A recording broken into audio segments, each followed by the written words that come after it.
Hai, welcome back to my channelnya mahasiswa. Di video kali ini aku akan jawab pertanyaan yang paling sering ditanyain dan sering banget aku denger di mana-mana nih bagi teman-teman terutama yang baru lulus S1 dan pengen lanjut S2 ke luar negeri. Yaitu beasiswa S2 apa aja sih yang peminat atau yang banyak orang nggak tahu. Jadi kemungkinan buat lolos beasiswa ini tuh tinggi banget. Tapi sebelumnya jangan lupa klik subscribe dan turn on notification biar kamu nggak ketinggalan informasi terbaru dari video-videoku selanjutnya. Di video kali ini aku akan informasikan 5 program beasiswa yang jarang diketahui orang dan potensi buat lolosnya itu tinggi banget dibanding beasiswa-beasiswa yang populer kayak LPDP. Apa aja sih kelima beasiswa ini? Yang pertama yaitu beasiswa pemerintah Brunei Darussalam. Ini salah satu negara yang deket banget sama Indonesia, ada di utaranya Indonesia dan ini merupakan negara kecil tapi kaya. Untuk jenis beasiswanya yaitu beasiswa fully funded scholarship atau beasiswa penuh.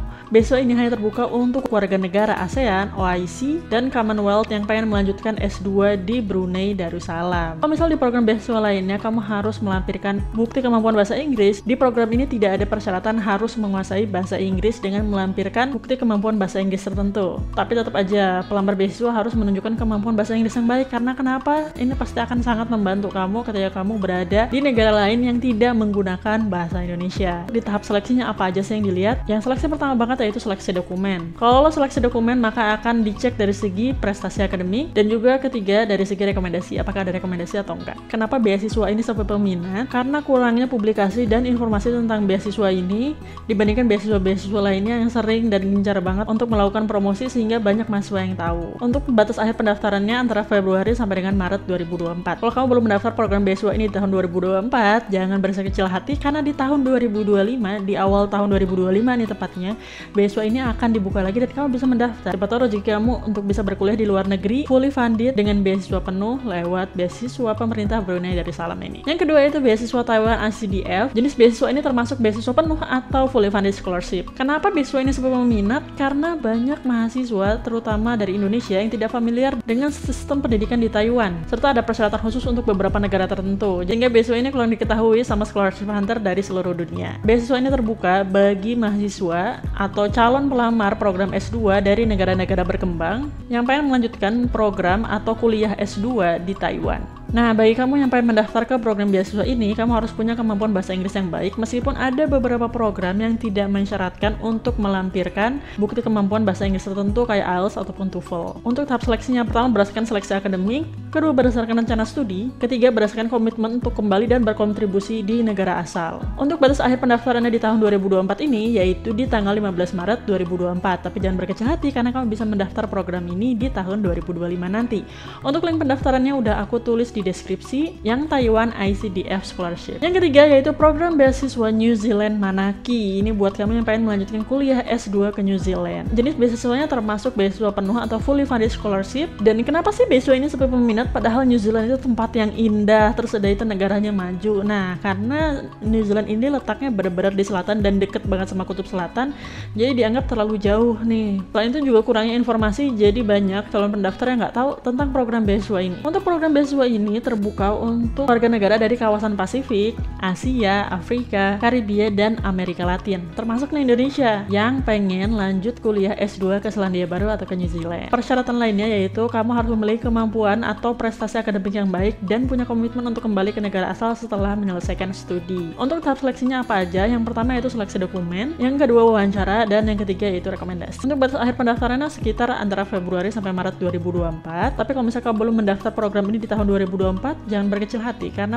program ini dibuka setiap tahun, jadi kamu bisa daftar di tahun 2025 dan tahun-tahun selanjutnya. Untuk link pendaftarannya udah aku tulis di deskripsi di bawah ini, yang Manaki New Zealand Scholarship. Kamu bisa klik aja linknya. Yang keempat itu beasiswa pemerintah Hungaria atau Stipendium Hungaricum. Beasiswa ini termasuk jenis beasiswa penuh atau fully funded scholarship yang terbuka untuk warga negara dari lebih 70 negara mitra, termasuk salah satunya itu Indonesia. Persyaratan lainnya itu harus punya gelar sarjana, jadi udah punya ijazah dulu nih, ijazah udah keluar dulu, terus udah itu punya kemampuan bahasa Inggris yang baik, tergantung dengan persyaratan dari program yang dilamar. Misalnya kayak IELTS, biasanya kalau untuk yang jurusan soshum itu standar skor IELTS-nya lebih tinggi dibandingkan yang jurusan saintek. Kenapa sih beasiswa ini peminat? Yang pertama itu kurangnya exposure ke luar negeri, dan yang kedua itu kurangnya popularitas pendidikan di Hungaria di kalangan pelajar internasional. Jadi banyak yang nggak tahu kalau pendidikan di Hungaria ini banyak juga yang bagus dibandingkan negara-negara lain yang umumnya jadi tujuan kuliah S2,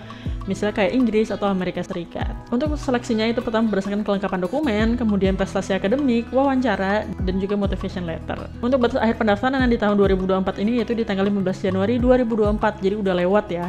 Tapi nggak usah berkecil hati karena berarti di tahun 2025 program ini akan dibuka lagi dan kamu bisa mendaftar. Untuk link pendaftarannya udah aku tulis di deskripsi yang Stipendium Hungarikum. Yang kelima yaitu beasiswa pemerintah Turki atau Turkiye Bulsari. Dulu aku pernah daftar beasiswa ini sama teman-temanku, tapi emang peminatnya dikit banget karena banyak yang nggak tahu. Tapi beasiswa ini termasuk jenis beasiswa penuh atau fully funded scholarship, dan beasiswa ini sebenarnya terbuka bagi pelajar internasional yang pengen melanjutkan S2 di Turki. Dan syaratnya nggak terlalu banyak, yaitu prestasi akademiknya bagus, punya surat rekomendasi, dan punya rencana studi yang kuat. Nah, kenapa sih beasiswa ini peminat? Sebenarnya Turki ini banyak banget menyediakan beasiswa keluar, tapi kurang banget nih informasi tentang beasiswa yang menggunakan bahasa Inggris, karena Turki kan punya bahasanya sendiri. Jadi akhirnya banyak orang yang nggak tahu soal beasiswa ini.